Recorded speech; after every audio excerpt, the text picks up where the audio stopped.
Hey guys, welcome to another episode of the Euro Cooking Canuck. And no, you do not need to adjust anything and you are not seeing things. I am in my kitchen. Guys, I'm not on my new cam. I will be soon. I'm on my laptop and I'm doing a little bit of an experiment, so bear with me and I'm hoping that this works out. If it does, you'll see it. If it doesn't, then you are not going to see it, obviously. Okay, I digress. Guys, on today's segment of Memories of Macedonia, I'm going to do something. Not only is it traditional in Macedonia, but it's traditional all over the world. Everyone loves it, and you're familiar with it. I'm talking about comfort food, and I'm talking about shepherd's pie. Now, traditionally, shepherd's pie came from shepherds who herd sheep, so they use lamb. We ain't using lamb. Some people use beef. We ain't using beef. Some people use pork, veal. We ain't using any of that either. Guys, I know I'm all old school, but I'm all about old school and I love showing you the traditional recipes. But today I'm going to show you my version of a low-fat, low-cal shepherd's pie. And believe me, it's going to have all the flavors of the traditional and you seriously will fool people. Trust me. Okay, guys, if all goes well, hopefully, I'll be back to show you what we're going to need to make this awesome low-fat, low-cal shepherd's pie. Oh, yeah. Okay guys, I'm back to show you what we're going to need to put together this low-fat, low-cal shepherd's pie. And you're probably asking, well, what makes it low-fat and low-cal? I'll show you. Guys, I'm using minced chicken, not any fatty meat. It's a really lean chicken, and we all know chicken is low in fat and it's really good for us. Using that. I'm going to show you, we'll stand up here. I'm going to make a mirepoix in the filling as well. So I have some celery and some carrot. Couple of cooking onions, and I'm going to use garlic to your taste, obviously. Now for flavorings, Worcestershire sauce, good old salt and pepper, rosemary, which is a must use rosemary. And then I have a beef bouillon cube. Now you can use chicken if you like. I'm using this as actually a low-fat, or no-fat rather, chicken beef bouillon, and I'm going to use this to just add a little bit of beefy flavor. But I mean, go ahead and use a chicken stock if you like. Now, optional, you can use about a cup of wine, red wine in here, but I'm going to use just a little bit of beer.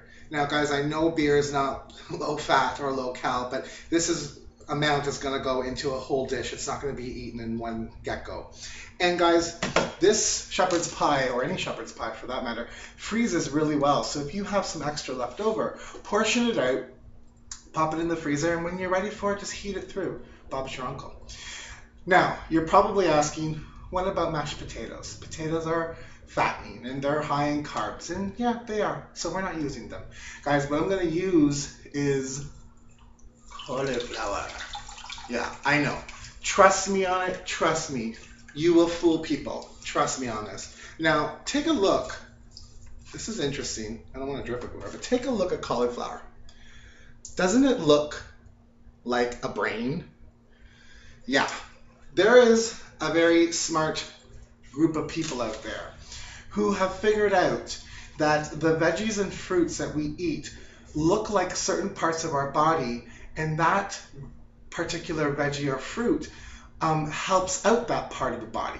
So obviously, guys, cauliflower is good for your brain. It's good for your memory and all things that go on in your noggin. Now, they say, and I'm not an expert, but pregnant women should eat an avocado because it does resemble the womb, okay? So take a look at your fruits and veggies and you tell me what they look like and how they would help that part of the body and keep it clean. Come on. All right, guys, I'm going to be right back and I'll show you what I do next. So stay with me. All right, see you in a bit. Hey, guys, I'm back. Sorry about that angle. I'm on my stove top. And what I've gone ahead and done now is just started to brown off my minced chicken. And guys, I forgot to mention, sorry, I used 2 packs of minced chicken in here for this shepherd's pie. So just break it up a little bit. It doesn't have to be cooked completely through, but you just want to get most of the pink out because it's going to further cook in the oven, don't forget. So at this point in the game, I'm just going to go ahead and season it as you should season your food in layers. I'm going to hit it with some black pepper, and I'm going to turn the heat down actually now. Some black pepper and some sea salt to your taste. And that's it. The rest of the seasoning is going to go in later. Now, I'm using a non-stick pan, and I didn't have to add any oil. There's just natural juices coming out of the chicken. And again, guys, it's really low fat. There's like no oil in here. So you may need to add a little bit of oil when you cook your veggies. Or you can use a low-fat, no-fat cooking spray. So this is done. I'm going to take it off the element and set it aside in a bowl. And again, you don't have to drain this because there's no fat. I know I'm not showing you, but I'm just putting the chicken in a bowl carefully. And let your chicken just chill out on the side for now. Keep it in reserve. Right. So I'm going to turn that off. So I just have my chicken waiting for me in the bowl. Okay. In this pot over here, our cauliflower is all nice and soft. The spoon goes right through them. So at this point in the game, what I'm going to do is I'm going to take the cauliflower out and I'm going to drain it really, really well. And I'll show you what I do with that next. Okay, guys, see you in just a bit. Hey, guys, I'm back and I've chopped up our mirepoix, which is the carrot, the celery, and onion into small pieces. You don't want huge pieces in here. But I wanted to come back real quick and just touch upon what I was telling you guys about the cauliflower and how it looked like a brain. They say carrots are good for your eyes. Have you ever looked at a carrot when you've cut it?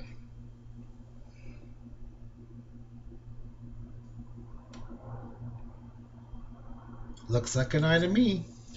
Okay, guys, I'm back on the stovetop, and I have my mirepoix in my pan on a medium low. You just want to get everything kind of soft. You don't want to get crispy vegetables. If you get a few little brown pieces, that's okay because the onions will just taste caramelized, and that's yum. So they're halfway there. They're pretty much there. So what I'm going to do now is I'm going to hit it with some garlic. And again, it's to your taste. I've used about 4 cloves. They weren't huge though. So they're going to go in. Again, season your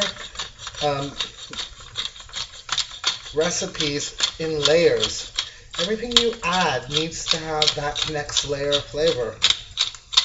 Otherwise, if you ever had something and you're like, well, I really love the veg part, but the meat was like really salty, you know, or that was bland. So season it in layers, and don't go crazy because I always tell you guys, always, it's easier to add than take away. And you should be tasting your food as you go along. There's some cooks out there who are allergic to certain things and they can't taste their food. I don't know how they do it. It would kill me. All right, guys. Whoa, you can already smell the garlic. Oh my God. It's awesome. All right. Just for aesthetics. Okay. In here, you guys know, is the cauliflower, and I'm going to show you what I did. I put it through a strainer, and I began to mash it. And by that I mean I'm just simply using my wooden spoon. You don't need to use a masher because cauliflower is soft, and there's no starch really in cauliflower, so it's not like a potato. And you know, I mean, you don't want to kill it, but every so often give it a little push down. And this one's probably done now. Until you get the right texture. And what you're looking for is to get all that liquid out. Now I drained the cauliflower when I took it out and just let it sit in here, and then I dumped that. This is just from pressing and mashing. Look at all that water. Okay, it's like soup. So there's a lot of water in cauliflower. And the great thing about making the mashed cauliflower as opposed to mashed potatoes is you don't always need to add milk or cream or anything like that. Again, it's bonus low fat, but because the cauliflower has so much moisture in it already, you don't really need to do it. So I just wanted to come back and show you the cauliflower, our veg, which I'm going to let go for a little bit more, and then I'll show you what I do next. All right, guys, thanks a lot for sticking with me. Hey, guys, okay, I'm back. The veggies are getting to that point where they're getting softer, and the garlic is starting to perfume, and I don't want to scorch the garlic. So at this point in time, in goes back the mince.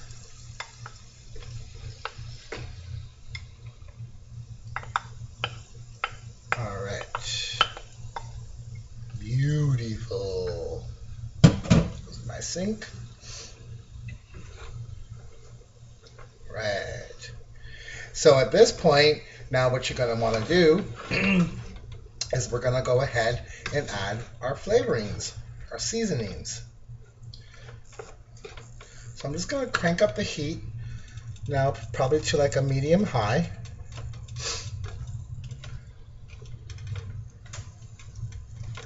And into this, we're going to go ahead and I'm going to add my Worcestershire sauce,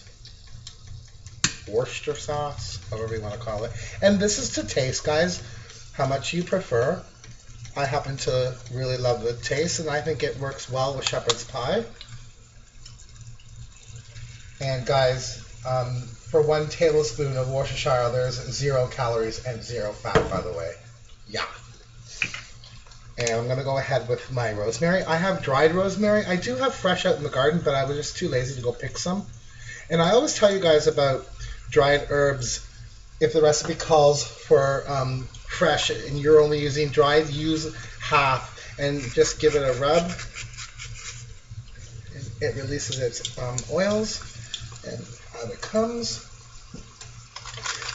I'm going to just put a little bit more salt. And I love pepper, so I'm going to add some pepper in here. And then what I'm going to do, I told you I'm going to add a little bit of beer, not a lot. That's it. Oh, come on, a little bit more. There we go. And I'm going to add my chicken bouillon, or sorry, I keep saying chicken because I'm cooking chicken, but my beef bouillon cube, which can be broken up in here. And then I'm going to add just a little bit of liquid.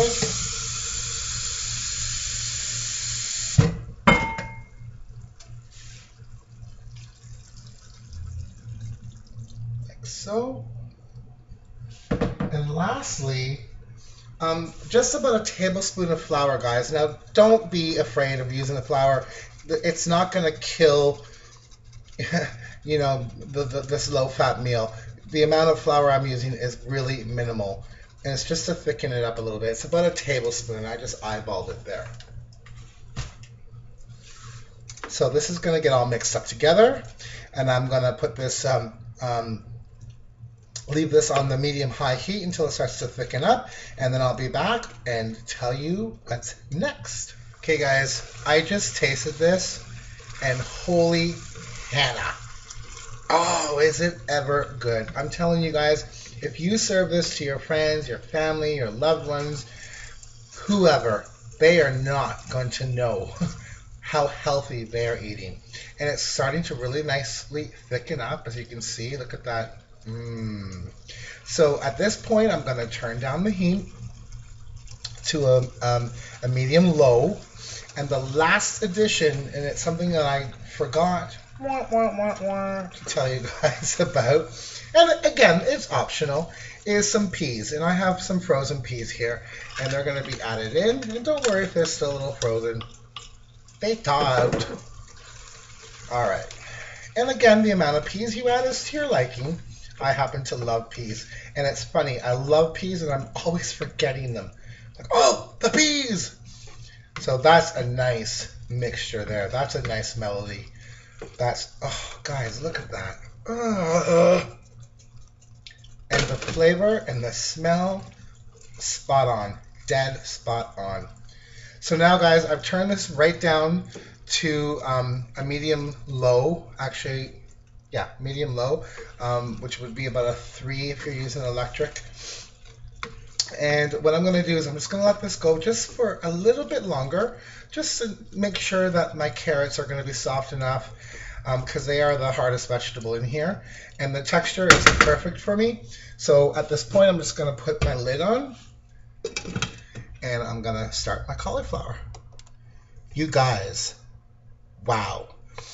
I just added maybe about a tablespoon and a half of butter, or you can use margarine. They actually say butter is better for you. Margarine apparently will live forever. And they actually have the same amount of fat, believe it or not. Just a little bit of salt and pepper. And look how fluffy and lovely. Oh my gosh. And you know what? I tasted it. And I'm going to taste it again. Oh my God. Oh. Guys, I am dead serious when I tell you, you will not know the difference between this and mashed potatoes. And if you tell me you do, I will jab you with my fork. All right, so our mash is ready. Our mixture is almost ready. And then we're going to assemble. Hey gang, so I'm back. And my mixture has thickened up. It's really nice. And it really, really smells and tastes awesome. So we're going to assemble. And it's not rocket science, guys. You've done it before. Let's see if I can do it in this angle. So first goes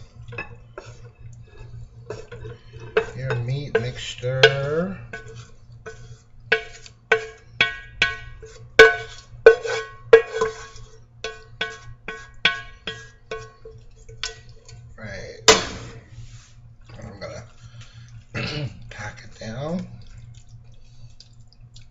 Now, some people like their meat to potato, if you're using potato, a ratio half and half. I prefer it a little bit more meaty because I think that's what the dish was intended to be. And the potato, or in our case, cauliflower, is more like a topping. This is more like a meat casserole, guys. So for me, when I get shepherd's pie in a restaurant or something, and the potato is just as much as the meat, I don't like that because I think I'm getting chinced. So then our cauliflower mixture, our mashed cauli, which is like our mashed potatoes, we're gonna go on top. I'm gonna spread that out. Give it a sec. You guys, these Dutch ovens are awesome. I love them, and they're really, really heavy. So, I'm gonna spread out our topping, which is our mashed cauli. And I'm serious, guys. I'm really dead serious when I tell you, you will not notice the difference. And as a matter of fact, if you guys watch Hell's Kitchen with Gordon Ramsay, he does a taste test with his chefs, and they're blindfolded. And one of them was mashed cauliflower, or basically just cooked cauliflower. And a lot of the wannabe chefs said it was potato. I'm telling you, once you put the butter in there, oh my God, you really can't tell the diff. Okay, so my topping's on. So nice. Now you can leave it like that, but I like to give a few little peeks here and there. You can be fancy and do something nice, but I just want to keep it, just give it some peeks. And it's ready for the oven. Now, optional, you don't have to do it, but I like it because I think it looks nice. I'm just going to sprinkle a little bit of paprika on top. And in Macedonia, they love their paprika. And I'm using a nice paprika. So guys, this is going to go in the oven just to get it nice and browned on top. Don't forget, everything's pretty much cooked, right? So we just want a nice brown crusty top, and I'll show you when she's all done.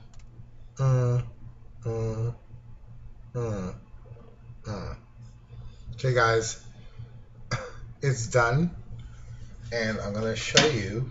I actually put it on a baking sheet, so in case there's any spillage, there wasn't. It's nice and crispy and beautiful. And you want to let this cool before you cut into it. And I'm gonna take a little piece. I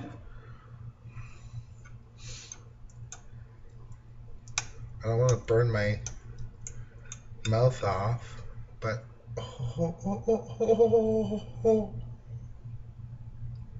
look at that. I'm gonna blow and try it. Oh my god. Wow.